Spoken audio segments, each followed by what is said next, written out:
ಯಾರು ಅಂತ ಯಾರಾದರೂ ತೀರ್ಮಾನಿಸೋಕೆ ಬಿಡಬೇಡ.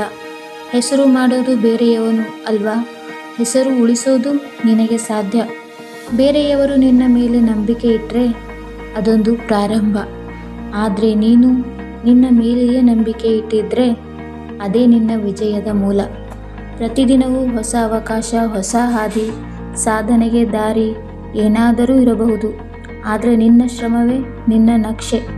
ನಿನ್ನ ಕನಸು ದೊಡ್ಡದಾಗಲಿ, ಆದರೆ ಅದಕ್ಕಿಂತಲೂ ದೊಡ್ಡ ಪ್ರಯತ್ನ ಮಾಡು. ಒಮ್ಮೆ ಸಾಧ್ಯವಿಲ್ಲ ಅನಿಸಬಹುದು, ಆದರೆ ನಿರಂತರವಾಗಿ ಹೋರಾಡು. ಆ ಯಶಸ್ಸು ನಿನ್ನ ಹಿಂದೆಯೇ ಓಡಿ ಬರುತ್ತೆ.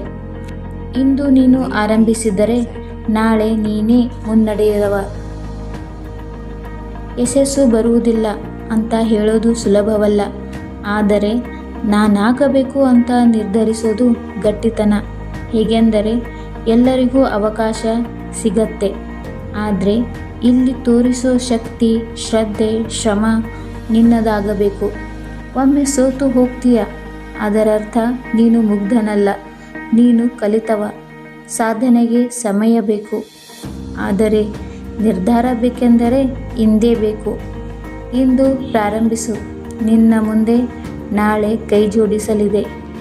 ನಿನಗೆ ಯಾರು ಸಹಾಯ ಮಾಡ್ತಾರೆ ಅಂದರೆ ಅದೊಂದು ಬೂಸ್ಟರ್, ಆದರೆ ನಿನ್ನೊಳಗಿನ ಶಕ್ತಿ ಅದು ಶಾಶ್ವತ.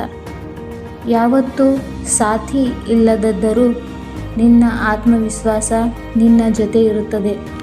ನೀನು ಇವತ್ತು ಚಿಕ್ಕ ಹೆಜ್ಜೆ ಇಟ್ಟರೆ ನಾಳೆ ಅದೇ ಹೆಜ್ಜೆ ದೊಡ್ಡ ಮಾರ್ಗವನ್ನೇ ತೋರಿಸಬಹುದು. ಬೇರೆ ಯಾರಾದರೂ ನಿನ್ನನ್ನು ತಗ್ಗಿಸೋಕೆ ಯತ್ನಿಸಿದರೂ ನಿನಗೆ ಬಿಟ್ಟು ಮುಂದೋಡು. ಜನರಿಗೆ ಸಾಧನೆ ನೋಡಲು ಇಷ್ಟ, ಆದರೆ ಹಿಂದಿನ ಇರುವ ಕಷ್ಟ ನೋಡೋಕೆ ಯಾರಿಗೂ ಇಷ್ಟವಿಲ್ಲ. ಅರೆ ರಾತ್ರಿ ಕೂತದ್ದು, ಬದಿಯನ್ನು ಬದಲಾಯಿಸಿ ಹೋರಾಟ ಎಲ್ಲವೂ ಆ ಒಂದು ಸಾಧನೆಗಾಗಿ. ಹೆಸರು, ಹಣ, ಸ್ಥಾನ ಎಲ್ಲವೂ ದೊರೆಯುತ್ತದೆ, ಆದರೆ ಮೊದಲಿಗೆ ನಿನ್ನ ಶ್ರಮಕ್ಕೆ ನೀನೇ ಗೌರವ ಕೊಡಬೇಕು. ಯಾರೂ ನೋಡಲಿಲ್ಲ ಅಂದರೂ ಪರವಾಗಿಲ್ಲ, ದೇವರು ನೋಡ್ತಿದ್ದಾನೆ. ಆಲಸ್ಯ ನಿನ್ನ ಕನಸಿನ ದೊಡ್ಡ ಶತ್ರು. ಅವನಿಗೆ ಬಲ ನೀಡೋದು ನೀನು ನಿರಂತರ ಮುಂದೂಡುತ್ತಿರುವ ಕೆಲಸ. ನಾಳೆ ಮಾಡ್ತೀನಿ ಅನ್ನೋ ಮಾತು ನಿನ್ನ ಕನಸನ್ನು ಕೊಲ್ಲಬಹುದು. ಆದ್ದರಿಂದ ಇಂದೇ ಎದ್ದು ನಿಲ್ಲು. ನಿನ್ನ ಗುರಿಗೆ ಇಂದಿನ ಕೆಲಸವೇ ಬುನಾದಿ. ಸಾಧನೆ ಶುರುವಾಗುವುದು ಮನಸ್ಸಿನಲ್ಲಿ, ಆದರೆ ಅಂತ್ಯವಾಗುವುದು ನಿನ್ನ ಜಯದಲ್ಲಿ. ತಲೆ ಎತ್ತಿ ನಡೆ, ಯಾಕೆಂದರೆ ನೀನು ಖಾಲಿ ಇಲ್ಲ.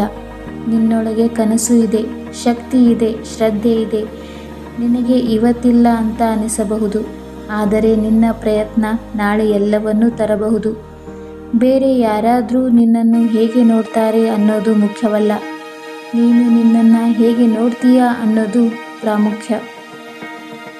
ಗುರಿ ದೊಡ್ಡದಿದ್ದಷ್ಟು ದಾರಿ ಕಷ್ಟವಾಗಬಹುದು, ಆದರೆ ನೆನಪಿರಲಿ, ಸುಲಭದ ಹಾದಿಯಲ್ಲಿ ಯಾರೂ ಇತಿಹಾಸ ನಿರ್ಮಿಸಿಲ್ಲ.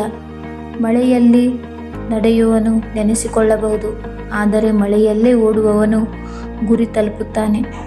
ಸೋಲು ಬಂದಾಗ ಕೈ ಬಿಡಬೇಡ, ಅದು ನಿನ್ನ ಗೆಲುವಿಗೆ ಸಿಗುವ ಪ್ರವೇಶ ಪತ್ರ ಮಾತ್ರ. ನಿನ್ನ ಹೊಟ್ಟೆಯ ಹಸಿವಿಗಿಂತ ದೊಡ್ಡದು ನಿನ್ನ ಕನಸಿನ ಹಸಿವು ಇರಲಿ. ಪ್ರತಿದಿನ ಒಂದು ಹೆಜ್ಜೆ ಇಡು. ಆ ಹೆಜ್ಜೆಗಳು ನಾಳೆ ನಿನ್ನನ್ನು ನಿನ್ನ ಕನಸಿನ ಬಾಗಿಲಿಗೆ ಕರೆದುಕೊಂಡು